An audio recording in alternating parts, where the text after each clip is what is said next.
Hey everyone, how's it going? Welcome to another video of mine. Today I'm going to make some what are called lamb leg steaks.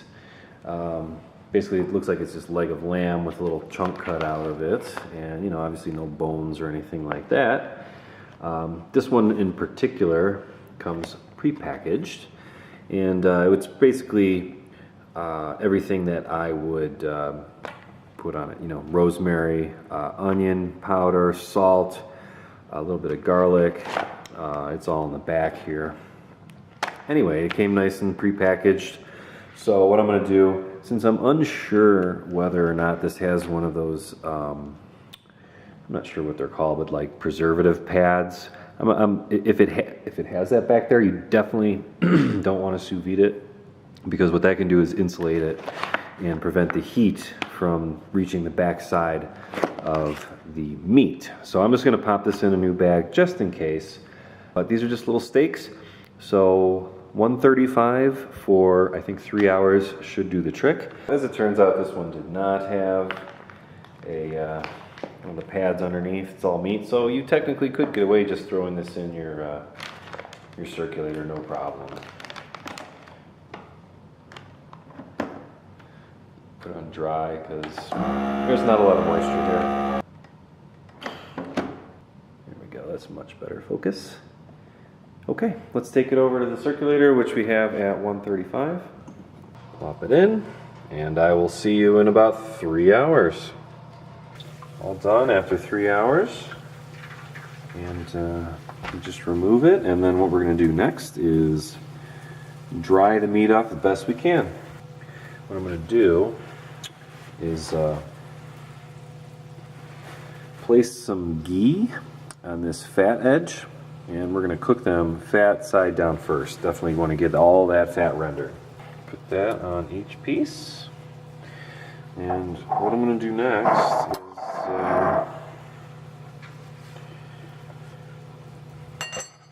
get this inside a nice medium-high heat pan. I don't want it scorching hot because I don't want to burn the fat. I just want to render it.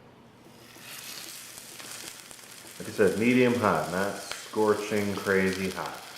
A little bit of ghee on the fat side. Make sure there's full contact with the fatty area. We're going to let that cook for a minute or two at least. Better lights in here. Anyway, we're going to let this cook for a minute or two on the fat side, and like I said, medium-high heat. Popping and cracking. When you turn it over, it'll look a nice shade of brown. It's just really dark in here. See that nice shade of brown? Barely. That's what we want. So turn that over. Do the same thing for the other 4 sides, and we're good to go. So we're all finished with the searing. It looks delicious. It's rusted momentarily. I think it's probably a good time to cut this open and see how it tastes. It smells amazing, so I'm just going to guess that, if the texture is correct, which it usually is using this method, it's going to taste pretty darn good. So they say to cut against the grain, obviously. You can do that by cutting diagonally.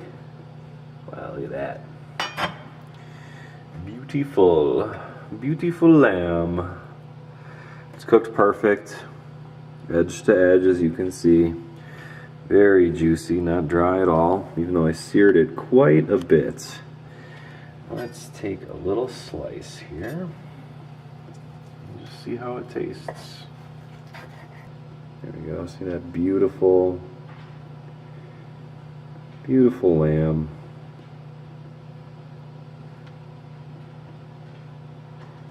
Anyway, see how it tastes.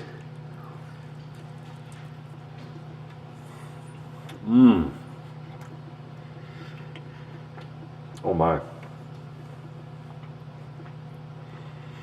Mmm. Wow. That is really, really good. Really tender. Not too gamey, which lamb can be. I think the marinade that it was in probably helped a lot. Wow, that's really good. very rich. Almost tastes like a, I don't know, strip steak or something, but with the good taste of lamb and the real soft fat. Oh my gosh, that's really good. Really, really good. So I would highly recommend that if you see lamb leg steaks, pick them up. Give them a go in the sous vide, 135 for 3 hours, and I'm telling you, it is just perfect. With this Merlot sauce that I have is going to be amazing. So anyway, thanks so much for watching. And you know, if you want anything that I use in this video, hit the show more button. There's obviously links there, like everyone else has got. Yeah, so if you enjoyed the video, please watch more. And thanks again for watching, and I'll make another one soon. Thanks.